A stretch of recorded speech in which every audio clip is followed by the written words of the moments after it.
Bismillahir Rahmanir Rahim. Alhamdulillahi Rabbil Alameen. Sallallahu ta'ala wa sallam ala Sayyidina Muhammad wa ala alihi wa ashabihi ajma'in. Amma ba'd. So we spoke about some general points last week, inshallah ta'ala. We spoke about the importance of always being concerned about acceptance of our worship after we have discharged it. No matter how hard we have worked, Imam al-Muhasibi's words, after ijtihad, always have ishfaq. And ishfaq is fear, apprehension, or worry about the acceptance of our deeds. And he spoke about mudarat and mudahana. That on the one hand, being gentle with people, being tolerant of people, forbearing of people, but on the other hand, also being, avoiding, mudahana, which is when you compromise or sacrifice the opportunity to enjoin good and forbid evil because you don't want to upset people, or because you think somehow your interest, some personal interest of yours might be compromised. When that's done, then it becomes mudahana.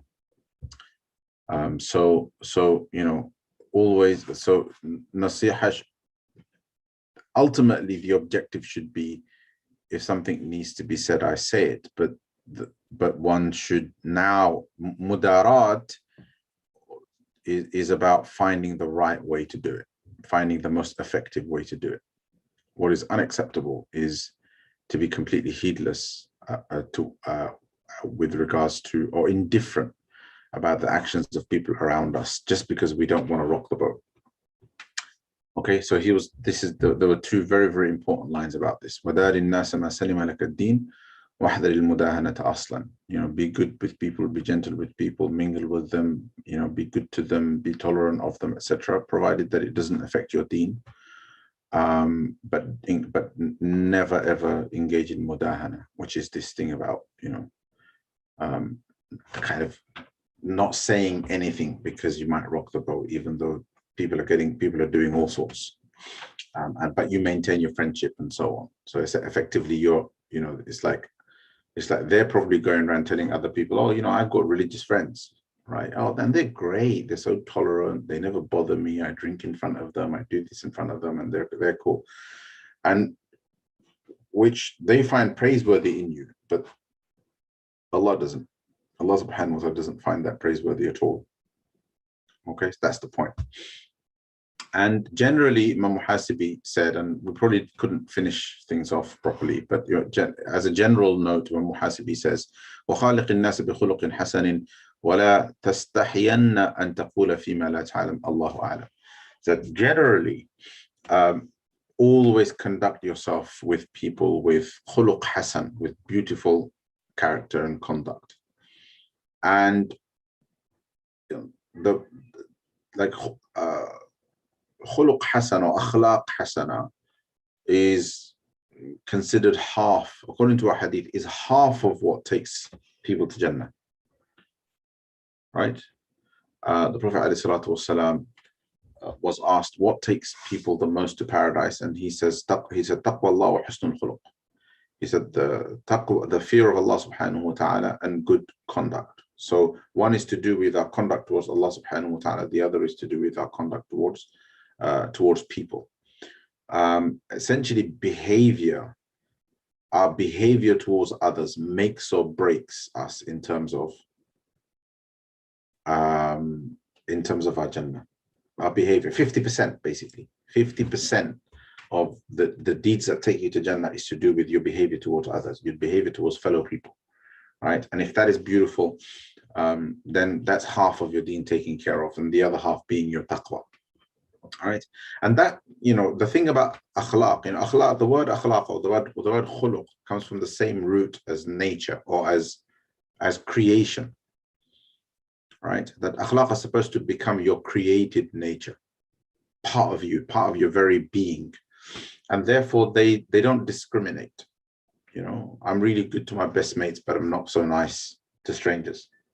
right? Or I'm really nice to strangers because I don't want strange people to think I'm a bad person, but I'm horrible to my wife or my husband or my children and my relatives, my mom, my dad, and so on, because I take them for granted, because it doesn't matter if they think I'm bad, because, you know, at the end of the day, what are they going to do? They can't be certain, you know, I'm their son or I'm their brother or sister or wife or husband or son or daughter and so on. And that's a problem. If anything, they are the ones who have the greatest right to your good conduct, and then everybody else comes afterwards.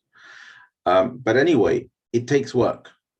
It takes work. And there are two things when it comes to good character.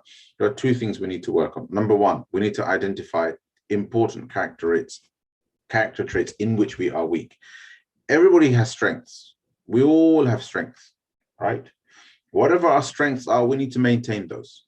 You know, if you are naturally a generous person, yes, maintain that. Keep going with that. Let that flow, right? Let that keep happening. If you are naturally a compassionate person, that's really, really great. Thank Allah subhanahu wa ta'ala for it. Keep the compassion up. But also identify what you're not strong at. Perhaps you're really compassionate, but you can't part with your money. So therefore generosity is lacking. Perhaps you're really, really generous, but you have a really bad temper, right? So that's something, meaning, or rather to stay on the positive, you know. So if it's to do with good conduct, then your forbearance is weak, right? Or, you know, you're very strong when it comes to gratitude, but not very strong when it comes to patience, right? You know, very disciplined and principled, but not very loving, right? Struggle with showing affection, struggle with showing love to people who are supposed to, towards whom one is supposed to actively show love, right? Spouse, children, mom, dad, etc. You know, don't show much affection and so on. But also don't look upon people with love. Don't have a difficulty of having a kind of loving outlook, right? So if that's the case, then perhaps we need to ask ourselves, go to the source and ask ourselves, do I love Allah? Do I love Allah's messenger? And work my way down from there and try to figure out what's lacking. So meaning, the point I'm trying to make is that when it comes to positive, good akhlaq, we will always have, you know, good and bad. The worst attitude to have is this postmodern attitude of, I'm just going to be how I am. Everybody else is going to have to take me as I am. I often warn people about that. That is the complete opposite of our worldview, which is a worldview of constant development, constant improvement. How we are is absolutely not how we are supposed to be, but we are supposed to get better. And if how we are is good, then improve upon that. Because think about it. If a person is only how Allah subhanahu wa ta'ala made them, if a person, all they do is just maintain that which they're born with, that which naturally comes to them, then what have they brought to the table? What is your achievement if all you've ever done, let's make it about me. What is my achievement if I have just coasted along with what naturally comes to me? Well, basically, what Allah subhanahu wa ta'ala has given me. Where do I earn my reward? How do I earn my reward? Right? How do I show that I have worked for my good akhlaq? Right? Everybody has strengths and weaknesses. Our strengths, we're supposed to maintain and take advantage of them and use them to work on our weaker traits, because usually there's connections, there's overlaps and so on. So that's really, really important. So on the one hand, when it comes to character traits that we're supposed to adopt, the positive ones, right? Find the strengths, maintain them. Identify the weaknesses, work on them, and go after them and try to adorn yourself with them by way of development. The opposite of akhlaq hasana, or good akhlaq, is bad ones, akhlaq, blameworthy akhlaq, right? Greed, jealousy, hate, having a suspicious nature, having a bad opinion of people, generally having a bad opinion of people,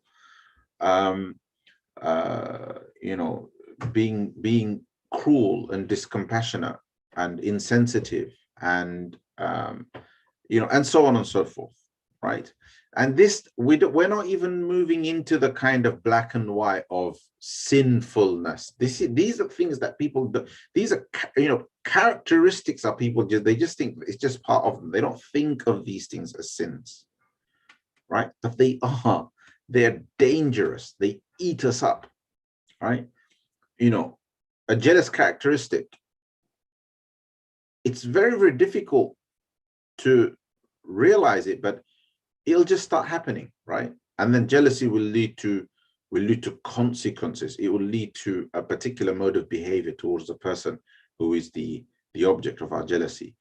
But yeah, it's one of those things that people don't give any thought to, right? But it's actually a horrible quality that can lead to disastrous consequences, and those consequences are a result of not paying attention to the trait, to the quality itself.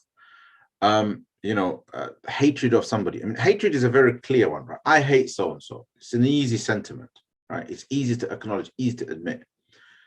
But often, it's something that nobody wants to do anything about. Most people feel vindicated and justified in their hatred, right? We feel that I have a good reason to hate that person, so I'm going to keep on hating him or her. I hate that, or I hate him, or I hate so and so. The thing about akhlaq, right, is that they're kind of entrenched in our nature, and hatred towards one person is the seed of hatred inside your soul, inside your being, and you let that fester, and then hatred, it starts to spread, and then people you shouldn't hate, you start to hate them. It just starts to grow and grow and grow. It's a darkness. It's this toxic thing, right, inside of a person that just starts to find more ways to manifest. So these are just like the good traits are things that one has to go after and pursue. The bad traits are ones that one has to suppress, right? Because without suppressing them, it's a problem, because you end up, because they start to develop, and each one has an opposite positive character trait, right? Again, the opposite of hatred, you have love, right? So if directly trying to address it, I hate so and so, why, right? And then people sometimes religious people will be like, I hate them for the sake of Allah. But do you even know what you mean by that? Are you just validating your hate by saying I hate them for the sake of Allah, or is it personal? If it isn't personal, it means, like, hatred for the sake of Allah subhanahu wa ta'ala is almost theological in nature. It's not pure hatred. It's a kind of disliking the person because of their association with the action, but really it's dislike of the action. Because if the person made tawbah tomorrow, it turns to love straight away. Suddenly you love them for the sake of Allah subhanahu wa ta'ala. But that flip from hatred to love can only happen if it was all about the action and not about the person. But often people make it personal, and and essentially what they're doing is they actually don't like the person. And I'm talking about practicing Muslims here, right? And they validate their personal hatred of a person, or their personal feeling towards a person, by saying it's hatred for the sake of Allah subhanahu wa ta'ala. And the vast majority of times they don't even understand what that means. What it means to hate for the sake of Allah. Hate for the sake of Allah subhanahu wa ta'ala is to really create a kind of theological hatred that isn't truly hatred, that is directed towards the action, that can be turned on and off because it's not personal. right? And love for the sake of Allah subhanahu wa ta'ala is the ability to demonstrate love towards a person, even if they're not somebody who one might naturally love, because of a character trait within them, right? Because they're your Muslim brother, or because of who they are, because they're your Muslim brother, because they're a pious person, and so on and so forth. But they're not someone that you're particular, then they don't have everybody gravitates to a certain characteristic, to a certain character, a certain type of person. Maybe that person isn't like that, but still, right? Their worship is great. They're very knowledgeable, and so on. So these are all things that we have to reflect on when it comes to just this one point of وَخَالِقِ النَّاسَ بِخُلُقٍ حَسَنٍ. As a general point, obviously, always behave with good character towards people. And the other thing is, it's people, meaning it's indiscriminate. It's not just towards Muslims, it's towards everybody. It's towards hatred, like bad akhlaq towards one person is bad akhlaq. It's you adopting bad akhlaq. Bad akhlaq is something that it's supposed to be out of character. Meaning, for example, if you display some sort of valid, justified anger, you're angry at something that someone has done, and it's justified. You've not completely gone off the handle. It's controlled and so on and so forth. But effectively, you've had to kind of put it on because there is a deep acknowledgement that it's bad. That's very different to being bad-tempered, right? I have that problem. I've had it all the time. I can lose my rag really quickly, and it's something that I've had to work on, right? But I know very well what losing your temper is, and what kind of demonstrating anger or displeasure at something is. There's a very big difference. One is uncharacteristic. One is something you don't want to do, but feel you need to do it. It's like when good, in the context of good parenting, parents put on anger at a young child because they need to show displeasure so that the child knows what the child has done is wrong. It's a bit like that, as opposed to going crazy even as a baby because you've had enough, because he won't stop crying and so on. That's losing your temper.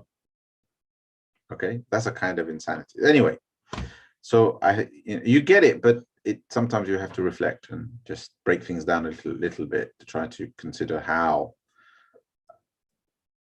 we're going to develop, how we're going to improve, how we're going to suppress the bad character traits, and how we're going to allow the good character traits to find a place in us and then flourish. Anyway, Imam al-Muhasibi then says, وَلَا تَسْتَحِيَنَّ أَن تَقُولَ فِي مَا لَا تَعْلَمْ اللَّهُ أَعْلَمْ. This is probably very good advice for me, and hopefully for everybody else as well. But Muhasibi says, never be shy or embarrassed to say about something that you don't know, I don't know. Meaning, if you're asked something, and there is an assumption by the other person that you know the answer, but you don't know the answer, never ever feel embarrassed to say, I don't know. Because nothing is worse than giving a wrong answer to people because you don't want to be embarrassed. Basically misguiding someone because the person has made a positive assumption about you, which you don't want to let them down on, or you want to maintain their positive assumption of you. They look at you as knowledgeable, more knowledgeable than them, etc., etc. So you're like, okay, I need to keep that going. Now they've asked me a question that I don't know the answer to. So you're waffling, not answering, avoid it, kind of being evasive about the answer, or just answering whatever comes to your mind, regardless of whether it's correct or not. But rather, a muhasib is saying, never ever be too embarrassed to say, I don't know. If you don't know the answer, I don't know. I don't know, I'll find out, I'll ask someone, that kind of thing. Okay, Then he says, and we haven't read this paragraph, ولا تنشر حديثك عند من لا تريده ولا تبذل دينك عند من يبغضه إليك ولا تتعرض من البلاء ما لا طاقة لك به وأكرم نفسك عمن يهينك ونزه همتك عن دناءة الأخلاق ولا تواخي إلا أمينا ولا تبدي أسرارك لكل الناس ولا تجاوز بالمرء حاله ولا تخاطبه من العلم بما لا يحتمله عقله ولا تدخل في أمر لم تدعى إليه. Okay, so one by one, inshallah. He says, and do not spread your words, your speech, to people who don't want it. Now there's two parts to this. For students of knowledge or ulama, in the context of nasiha, either work your way into a conversation where you've applied enough wisdom and enough tact to get to a point where you've developed some sort of a common ground where people have decided, people have chosen now that we're not going to talk about deen or religion, or somebody's going to give us some nasiha. Create that context for yourself. And while sometimes religiosity has to kind of jump in, like in the case of nahi anil munkar, in the case of stopping people from doing evil, in a majlis where people are gathered to perhaps talk about family matters or get together or catch up and so on, it's not really pleasant to suddenly go in there and start giving a da'wah pitch, like, oh, okay, brothers, we have to also do this and we have to also do that, and don't forget, and we should fill this gathering with dhikr of Allah. And suddenly, and people are like, I haven't, like, we're catching, it's been COVID all this time and these things have relaxed and we're like catching up after, like, that's, people are thinking, what are you doing? So this is, so one application of what's being said here. You're going to ask clarification questions here on this, right? Because this is very hard to get right. Like, there are people who are very da'wah minded, and they want to say their da'wah piece wherever they are because they want the reward. And that's an amazing quality. But if it's clear that that's not what people want, don't do that, because it could be that you're dealing with people who are just on the edge, and you've just put them off. And they're thinking, if this is what religious people are like, I don't have anything to do with them. All right? So it's important to kind of use some wisdom and apply some wisdom. And if you feel something needs to be said, kind of work your way into it. Or it's better to kind of only step in if something wrong is being done, because now you feel an obligation, a duty to kind of say, okay, guys, I'm sorry, but that's too much. I'm not going to accept you guys sitting there backbiting other people. Sorry. Can we agree to like not do that, or I'm going to take my leave, for example. But everyone's just, they're having a great time, they're chilling, they're relaxing. Nobody wants somebody to start lecturing and preaching in that moment. It's a good idea not to, right? So I suppose in kind of teaching language, as a teacher, in teaching language, I would say nahy anil munkar is interventional, right? So essentially, when people forbid, when you forbid evil, so there's Allah subhanahu wa ta'ala commands us, and commands us to enjoin good and forbid evil. And he says that that's the trait of this ummah. Kuntum khayra ummatin ukhrijat linnas ta'muruna bil ma'ruf wa tanhuna 'anil munkar. You are the best ummah sent forth to people. You enjoin good and you forbid evil. and you believe in Allah subhanahu wa ta'ala. And وَلْتَكُمْ مِنْكُمْ أُمَّةٌ يَدْعُونَ إِلَى الْخَيْرِ وَيَأْمُرُونَ بِالْمَعْرُوفِ وَيَنْهَوْنَ عَنِ الْمُنكَرِ. And there should be from among you a nation or people who يَأْمُرُونَ بِالْمَعْرُوفِ وَيَنْهَوْنَ عَنِ الْمُنكَرِ, who enjoin good and forbid evil. وَيُسَارِعُونَ فِي الْخَيْرَاتِ, and they pursue to do good deeds and so on, and they rush to do good deeds and so forth, right? So it's a great thing to do. لَتَأْمُرُونَ بِالْمَعْرُوفِ وَتَنْهَوْنَ عَنِ الْمُنكَرِ. The Prophet ﷺ warned that you will enjoin good and forbid evil, or Allah subhanahu wa ta'ala will put tyrants over you and so on. And the point made before about mudahana, that don't allow your obsession with trying to maintain good relationships with people to ignore their evil. So therefore, it's possible to say that part of, I just noticed somebody say hikmah in the comments, that part of wisdom is acknowledging that forbidding evil sometimes requires intervention. It does require sometimes souring a gathering because sin is being committed, sin that spills over onto you. And you've got to step in and say, guys, I'm sorry, but I can't, if you guys are going to carry on doing this, I'm going to excuse myself. Because that's a good way of stopping something, because it gets people thinking. Don't get angry because that doesn't work. So, but the point is that I think their just intervention is justified because nahi anil munkar sometimes requires for a sin to be stopped there and then. Somebody's getting beaten up. If you have the capacity, the ability, without causing harm to yourself, then intervention. People are fighting. You can step in and break it up. There aren't weapons involved. Again, you're not required to put yourself in harm's way, but without harming yourself, if intervention is possible, if that's possible, then it's interventional. It has to be. It should be done. And in kind of less dangerous scenarios, like I gave you the scenario of, people being foul-mouthed in your presence and so on. I mean, like I find it really difficult. Like I find it really difficult when people swear, and I get that it's normal and etc., and everybody does it, but some practicing brothers who I've never seen them do it, and suddenly they're in certain gatherings and they go into chilling mode, and suddenly like they're effing and blinding, and I'm thinking, scratching my head thinking, what just happened? Like, what's going on?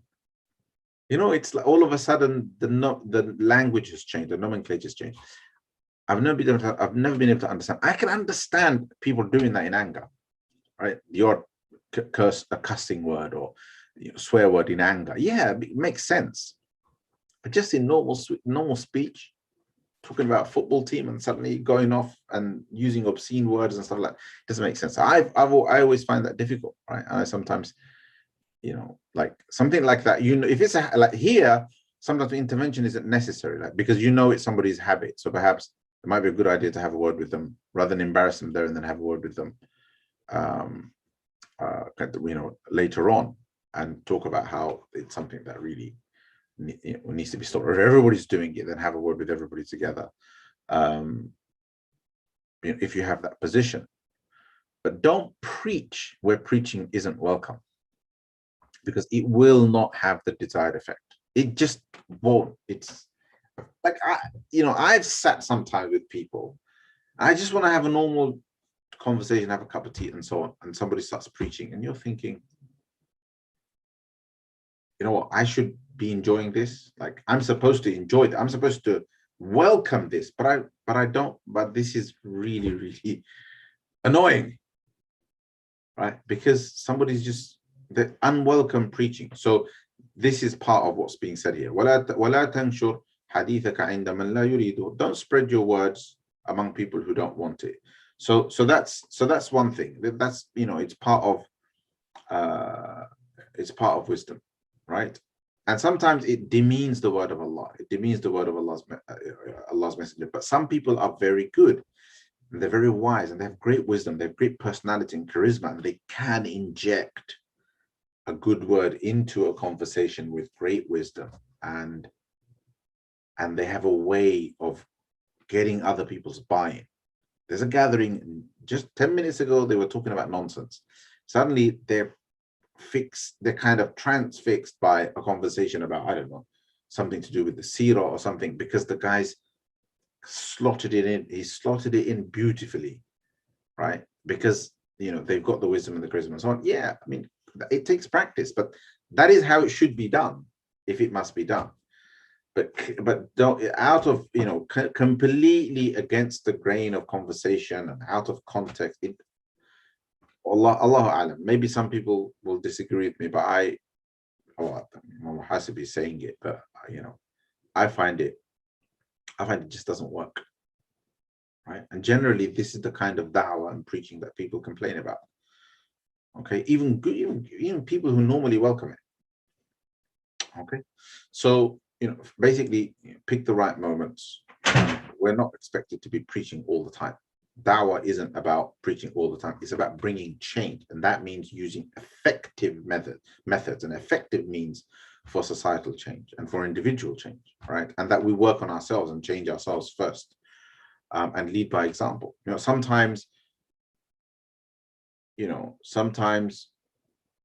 just because people understand that you have a certain standard of behavior, they behave differently with you and in your presence, which sometimes can mean that they don't want you around when they want to mess about. But that's not a bad thing. That's right. It's not necessarily a bad thing. It often means that secretly people are thinking, I want to be like this guy eventually, but not right now. Right now, I swear about the football scores. But anyway, and then Imam al-Hasibi says, enough on that point, inshallah. وَلَا تَبْذُلْ دِينَكَ عِنْدَ مَنْ يُبَغِّضُهُ إِلَيْكَ. It's a bit more, it's a bit kind of differently worded. He's saying the same thing, that don't be so generous with your religion among people or in front of somebody. Man yubaghiduhu ilayk, with somebody whose tendency is so toxic that they will find a way to get you to dislike deen. Meaning, you're trying to convey deen to someone who is so toxic or so manipulative that they'll flip things on you, and before you know it, you're engaging in, unwittingly or unknowingly or somehow, you're engaging in sin, right? Or they're the ones that have ended up having a negative influence on you. It's really, really important to know when someone is a bad influence. Really, really important. And finding ways to just evade those people, right? You're behaving out of character. There's people with whom you're great, you're wonderful, you're comfortable, you're a good person with them.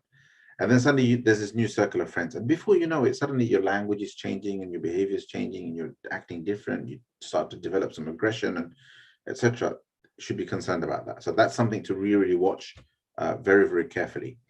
And sometimes some people, how I gave you the example of the preacher type, the da'wah guy, who uses charisma to turn the conversation onto Islam, even though the conversation was about something mundane.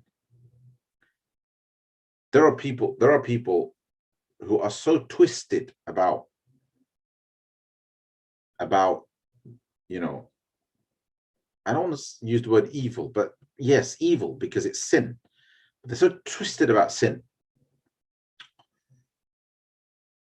Sadly, I've encountered people like that. Sin is so unimportant to them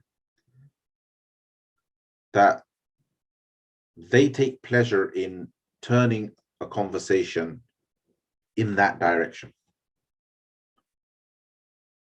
right? It's quite disgusting, but it's kind of, they want to kind of show that they want to show up the religious guy. They want to make the religious guy uncomfortable. I don't want to say it comes from kufr. Yes, it would be completely understandable if kuffar did it, but I've seen Muslims do it. I've seen Muslims behave like that. Or it's just their banter. Like, they want to force a certain type of banter on people, and in their minds, because it's banter, it's okay. That could be really vile stuff. Like I've been around, and it did turn, it got quite nasty at one point, but got really angry. But I've been around people who basically they felt that it was justified in that, by way of banter, to be so vile, to openly discuss things like zina and fornication and womanizing behavior and stuff like that. Men, that I was like, what is going on here, right? And it turned into, I eventually, for me, it was like, it's either him or me. I can't put up with this. I can't tolerate this. So, yeah, but there wasn't, the point I'm trying to make is, sometimes people are so charismatic that they can force that onto a gathering, onto a majlis. They can force it onto a majlis, right? Be really, really wary of those people. Perhaps not exactly the intent of Imam al-Muhasibi. It seems to me that his intent is perhaps people who will have a negative influence on you and turn you away from deen. But both apply, okay? And we have to be really, really careful and avoid those majalis. And perhaps those are situations in which standing up to people like that is a kind of jihad. And so what if your relationship is damaged? Who cares, right? Who cares? Okay. And then he says, وَلَا تَتَعَرَّضْ مِنَ الْبَلَاءِ مَا لَا طَاقَةَ لَكَ. Yeah. So he says that لا تتعرض من البلاء ما لا طاقة لك. Don't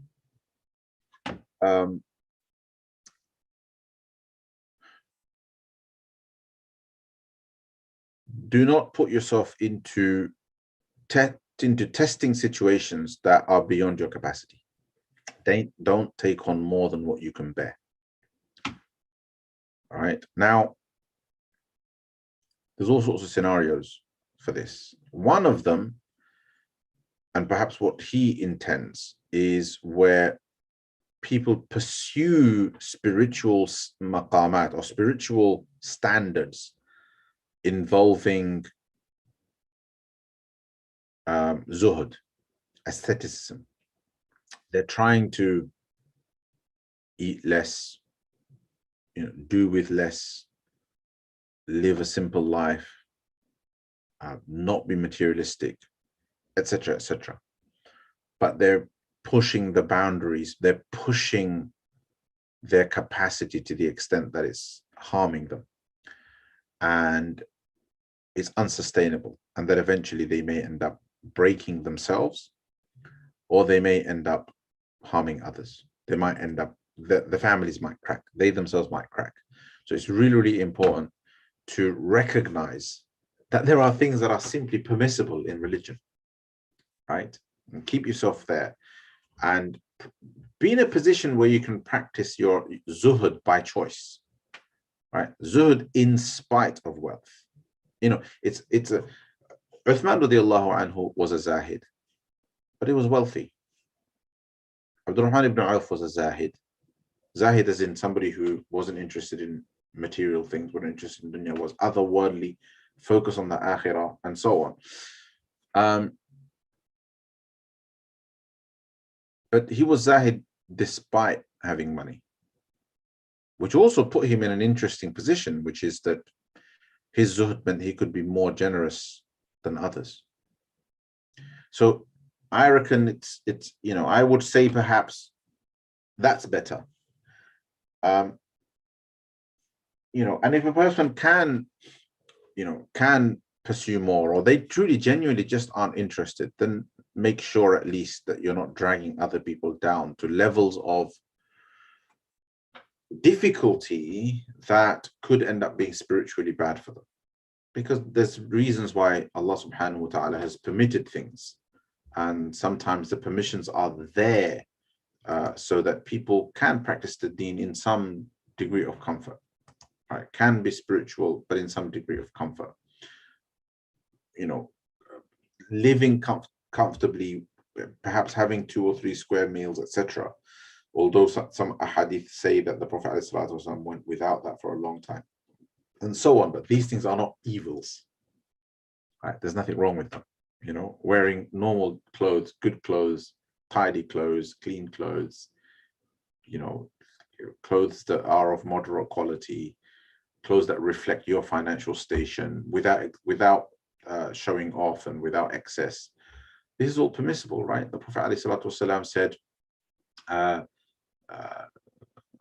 لا يدخل الجنة من كان في قلبه مثقال ذرة من خردل من كبر أو كما قال صلى الله عليه وسلم, that a person who has even an atom's weight or mustard seed weight of arrogance will not go to paradise. And a man asked the Prophet ﷺ, a person wants their clothes to be nice and their shoes to be nice. The question is the implied question here is that does that make them arrogant? Right? You know, they take pleasure in dressing well.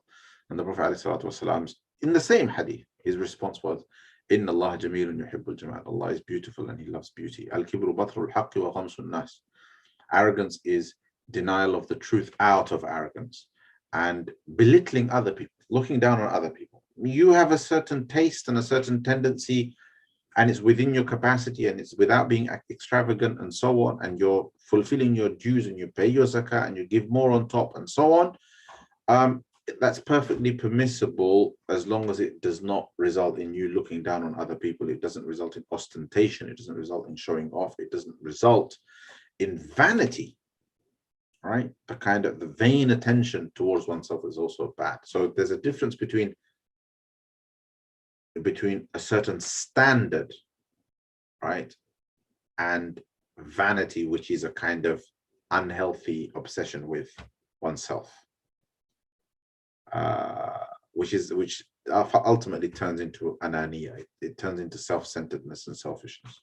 Okay, inshallah ta'ala. So I think it's just, you know, you start to enter into dangerous territory when your own perception of yourself is always in comparison to others. Basically, that's when there's problems, right? And I know it's a very normal thing to do, it's a very natural thing to do, but sometimes understanding where the territory or the problematic territory begins, you know, tells you that, okay, that's something I need to kind of rein in, I need to control. At least you know that now, right? So that's important. Okay. He then says, وَأَكِبْ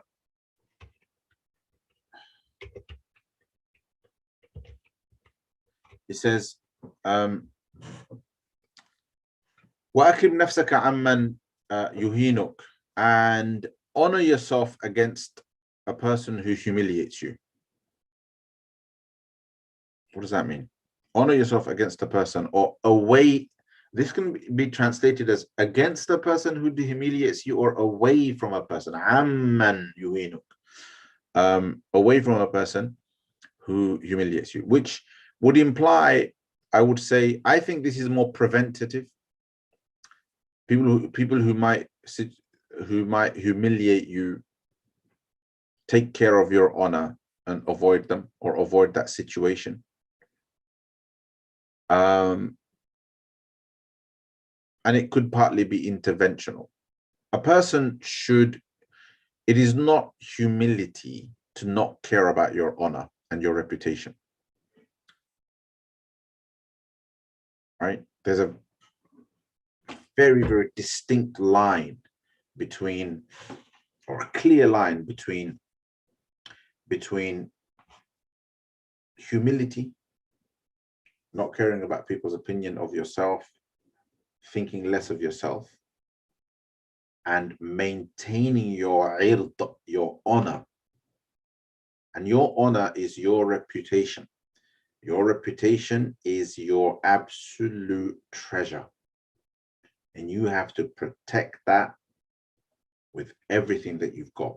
It is a sacred, protected part of your being. The Sharia protects it. This is why false testimony is a crime, a major sin. One of the destructive sins is false testimony, shahadat az-zur, because it harms another person and often harms another person's honor, right? their standing in society is affected. This is why accusing people of zina without meeting the proof standard is forbidden, even if you know it happened. To accuse somebody of something, of a sin in public, without meeting the burden of proof, even if you saw the sin with your own two eyes, in an Islamic society, it would bring punishment on you because you have attacked somebody's honor, and that person's honor is sacred until you can meet the standard of proof and the burden of proof. And obviously, a false accusation is buhtan, which is a major, major sin, right? Because it demeans a person's honor. Now, this is to do with protection against other people. The same goes to you protecting yourself. What does that mean? People often, we used to always be told, I don't think this is not a hadith, perhaps an athar, like a statement of one of the salaf, like a sahabi statement or a tabi'i statement. Ittaqi mawadi' at-tuham, right? Stay away from places where you might be suspect. Avoid compromising situations. Avoid situations where you might end up being accused. Your honor might be tarnished. Number one. So that's one way in which we do that. Then there are people who behave in a manner that basically means that they have complete disregard for other people's self-respect. You're a respectable person, right? You generally tend to hang around people who behave a certain way. You don't like being cussed, you don't like being embarrassed, you don't like stupid, childish mockery. These things it's beneath you, and it should be. Not beneath you in a kind of arrogant way, but it's just not a mode of behavior that you subscribe to, right? Well, avoid people who behave like that because they will embarrass you. All right. And if it gets to a point where somebody attacks your honor, your reputation, your ird, as we say, that which is protected by Sharia, one of the maqasid of Sharia, and somebody accuses you of, of course, falsely accuses you of zina or engaging in some kind of haram or so on and so forth, that is a scenario that can't be ignored, and you have to defend yourself. You have to defend yourself. I was in that kind of a situation once. I got the police involved. I was so kind of, first of all, it was so bad that, like, I always regarded myself as a strong person, but I've never felt so helpless in the face of somebody making false accusations. Because what am I supposed to, what do I do? It's just somebody just talking, right? Can't stop a person talking. Reported it to the police. They're like, sorry, it's a civil matter. Nothing we can do. What? Because to me, it's like, in an Islamic state, something would be done, because it's one of the protections, right, that an Islamic state provides. But it was awful, and I remember it was sleepless nights, and I just couldn't believe it was happening. And for me, I thought I'd done something. I must have done something so terribly sinful to have deserved that. The only time in my life that I thought like that. And somebody said to me, hang on, don't get ahead of yourself. Yusuf al-Islam was falsely accused. This is somebody basically, this is like accusing, like that kind of accusation. Yusuf al-Islam, what was the accusation? The accusation was the woman said that he came onto her. So something along those lines. And in this case, it's crazy. Anyway, so I said to myself, I can't let this go, because a lot of people, their tendency would be just let it go and blow over. I decided I can't let this go. I can't let it go. I kept going back to the cops, kept going back to them because, you know, you're in a country of law and order. You can't do anything yourself. I kept going back, you know, and registering, you know, crime reference numbers or whatever, just that initial reference number that they give you, kept registering until it got to a point where I genuinely explained my emotional state, and I said, I'm being harmed. This is harming me, and I believe it's becoming dangerous for my family because it was getting obsessive. It was a case of basically obsessive behavior. And finally, they decided to do something about it. 4 years.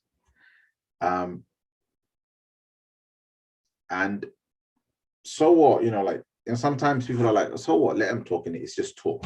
Yes, sometimes it is that, but you should take your ird and your honor seriously. I don't know how else to put it. I don't know if there are circumstances in your life that maybe can speak to this principle, but you must take it seriously. Never ever ignore this, right? Never allow people to go after you falsely in a way that affects your honor. All right, you should try to take action. I don't know, call some sort of arbitration, get other people involved, intervene. Okay, very, very important. And it goes without saying, therefore, never ever go after somebody else's honor. It's the worst thing. You know, going after people's reputation by slandering them and, you know, making false accusations just because you've got it in for them. It's it is the lowliest of low behavior. Wallahi, the punishment for it on the day of judgment. Allah subhanahu wa ta'ala blocked the guidance, the doorway to hidayah for the mushrikun who behaved like that towards the Prophet. Their hidayah was stopped. Right? Imagine what it will do. I have seen people who behave like that. You know, and I'm old enough now to have seen a massive chunk of their life, right? And consistently, their lives are destroyed. The stuff like that, it will destroy a person in an irreparable way. It's punishment, immediate punishment in the dunya when people do things like that, right? Okay. You know, time has flown by again. Anyway, so he says, all right, I'll stop there. The next point is actually connected to what's already been said. He said, وَنَزِّ هِمَّتَكَ عَنْ دَنَاءَةِ الْأَخْلَاقِ. Protect your aspiration, protect your resolve from lowly characteristics. And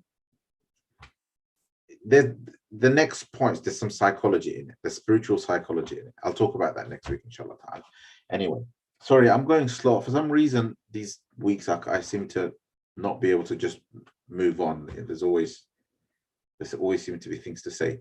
Anyway, so coming on to your questions and comments. Sorry, I haven't even, like, I've not looked at the Zoom comments. Where are they? There we go.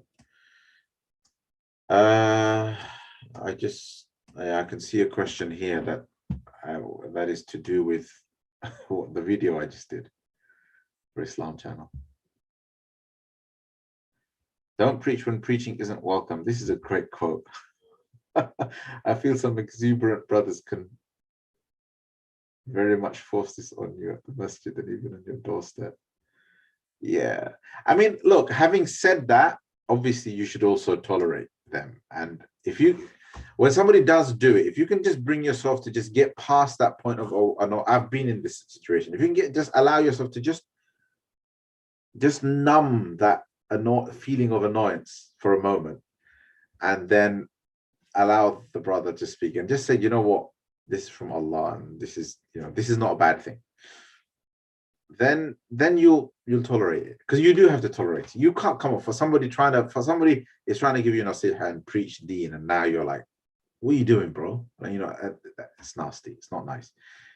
And this is the time for sabr jameel. This is the best time for patience, because what else are you going to do? And I think if you have patience at that time, I've I've been in situations where in that moment that started off with like really, really annoying sentiments deep inside, but then you've been patient and then you've listened to the person seriously. They've said something that's moved you. It's happened many, many times. So do be patient. But yes, don't be the guy that does that. Don't be the guy that imposes his preaching on every situation and every scenario. All right. And doesn't let people just chill. You know, sometimes people just need to just be mundane, right? You don't need to put your religiosity hat on as long as they haven't committed any sin. Okay, just let them. I'm going to talk about football, let them. It's fine. Right? What's the big deal? Oh, brother, this is dunya. No, just let people be. Sometimes I feel it becomes religious, emotional blackmail, and ultimately I don't have a positive. Yeah, it does. What can you do? There's a lot of bad akhlaq in religion. Like in the name of religion, there's a lot of bad akhlaq. That's why some of this advice by Imam al-Muhasibi is so beautiful, because he kind of addresses things that are out and out sinful, but also a lot of stuff that's to do with students of knowledge and ulama and practicing people. You know, it's like it's refinement of character.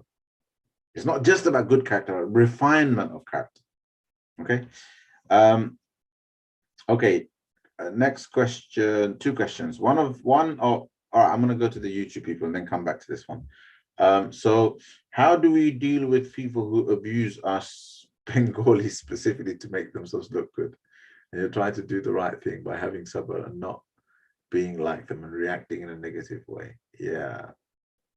I know. I know exactly how you feel, because I'm a, I want to use the word proud, not in the wrong way, but I'm a proud Bengali, right? I know my heritage, I know my history, you know, well enough, and I love being in Bangladesh. I love the people, and there's loads that I don't like as well. But anyway, and then some people do. They have this kind of, you know, back in the day, it was an issue of nationalism. So I think it's important to temper our reaction as well and ask ourselves, why am I reacting? What's the reason? And so on. But also, you know, for me, it's like, I've seen it, I've been at the brunt of it. I've been at the receiving end of it, fought back at one point in Jahili ways. And in my adulthood, if I ever saw it, I wouldn't necessarily confront a person there and then if it wasn't obvious to everybody else. You know, sometimes it's very, you know, you can feel it, but it's disguised so well that other people don't even understand. I would just, outside of the gathering, I would simply confront them. Simple as that. Simply confront them. You know, and not in confront them and just say, look, like, you know, I noticed this, and I've noticed, you know, you can forbear and forego once, twice, but if it keeps happening, then you've got to go back and say, like, is there a problem? And just have a conversation. And often, more often than not, if you can be mature, it gets rid of it. It eradicates the problem. All right. Emotional intelligence is such a powerful trait, but it's difficult to learn, teach. Any tips, Ustad, e.g. studying the seerah? Yeah, I mean, look, no amount of reading and studying is going to make you emotionally intelligent. You have to actually practice it. And you have to, I think it was al-Ghazali that said that, you know, like I'm paraphrasing because I read this in a secondary source, but it was referenced to Ghazali, and roughly he said, you know, try to, like, the best way to rectify and develop your character, and that is what's supposed to happen in this context, by the way, is to take a teacher, meaning to actually have a spiritual guide. But failing that, use good company to be your spiritual guide, meaning if you hang around the right type of people, and particularly people who you can really trust to give you positive feedback. And that's what good friends should do with one another.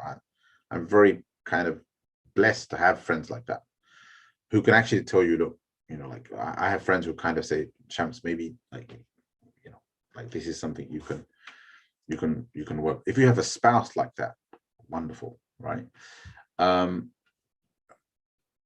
Hopefully you can take it. But it's really, really good to have people around you who are good at, not a lot of people aren't good at this, right? Who are good at giving you constructive feedback on your character, and who understand these issues. Find people like that and be friends with them. If you don't have somebody like a teacher who will teach you it.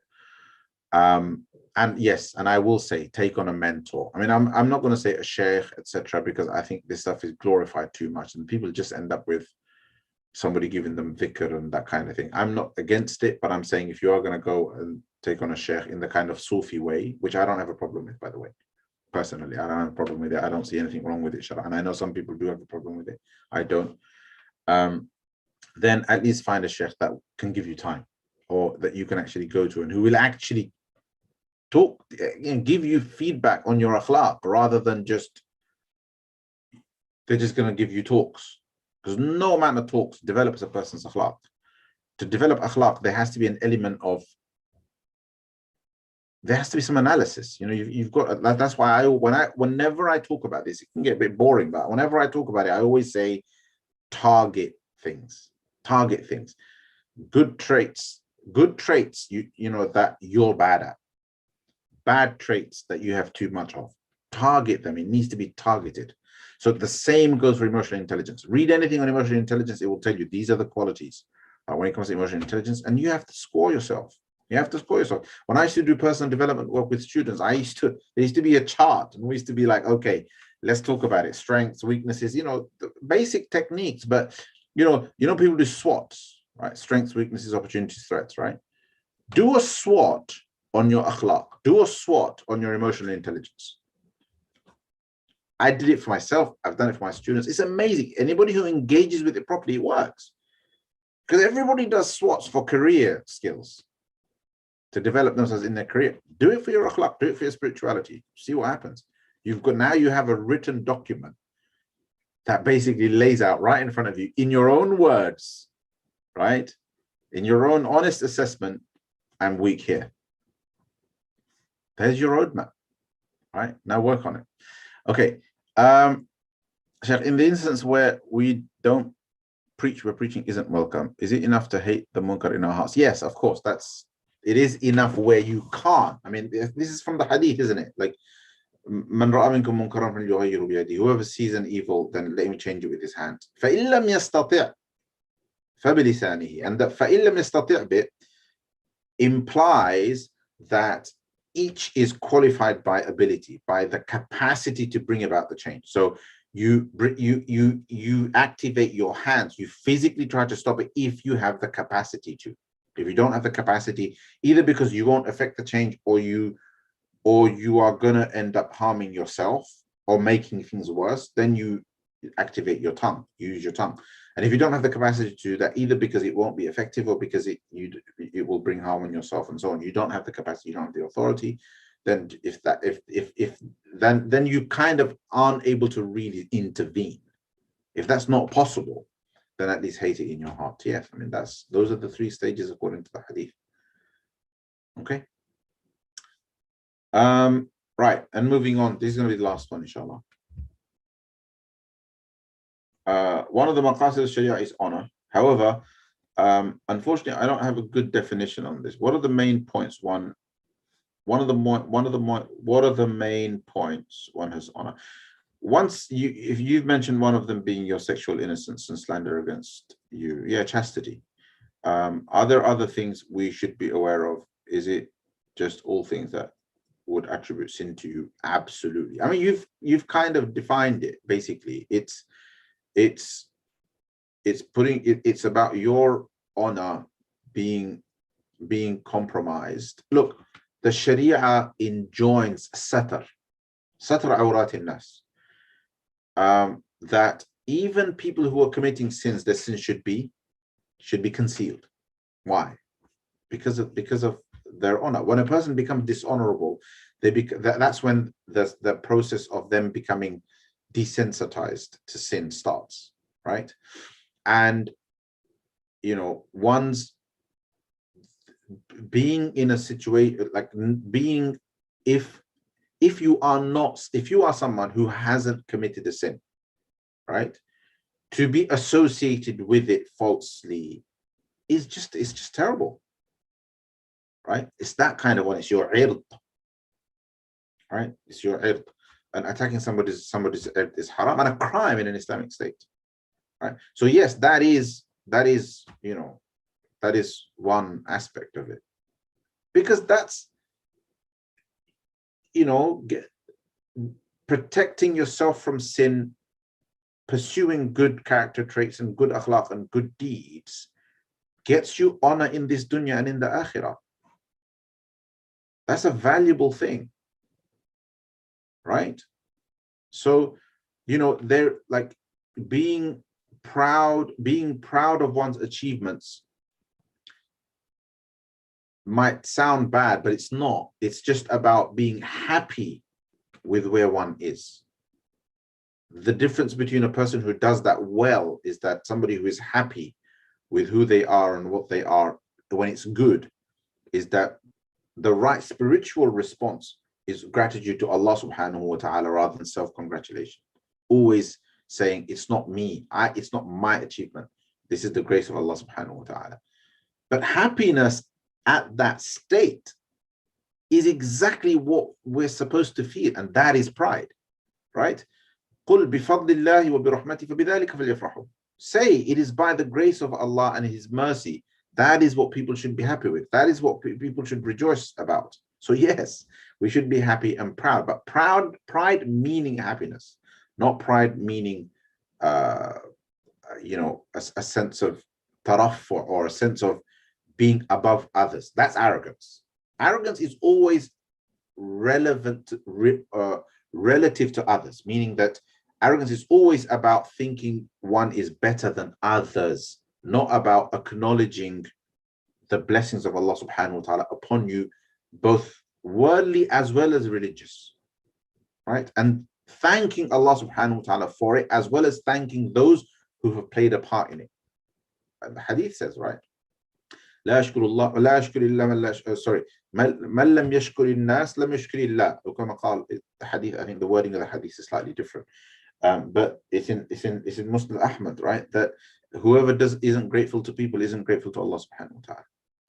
So gratitude and acknowledging, giving credit where it's due for people who've played a role, and most importantly, thanking Allah subhanahu wa ta'ala, that is happiness, right? And that is pride in your place in the world when it's a positive place, and that's something not only you should protect with everything that you have, but Allah subhanahu wa ta'ala has set it up as an objective of Sharia, so that even the state protects it, and even the law, Islamic law, protects it.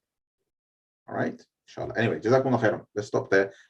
So 8 o'clock, I've got that other program about preparation for Ramadan with spirituality and so on.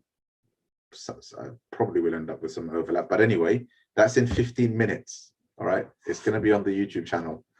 So if you can tolerate it, inshallah, another session, then be there, or at least let people know, okay, inshallah ta'ala, about it, so that they can benefit. But I'm mainly I'm going to be talking about how the experience of spirituality protects people's iman, but also going to talk about preparation for Ramadan as well, inshallah ta'ala. Anyway, Jazakumullahu khairan. Subhanallahi wa bihamdihi, subhanakallahumma wa bihamdika, nashhadu an la ilaha illa anta, nastaghfiruka wa natubu ilayk. Sallallahu ta'ala wa sallam ala sayyidina Muhammad wa ala alihi wa sahbihi ajma'in. Assalamu alaikum wa rahmatullahi wa barakatuh.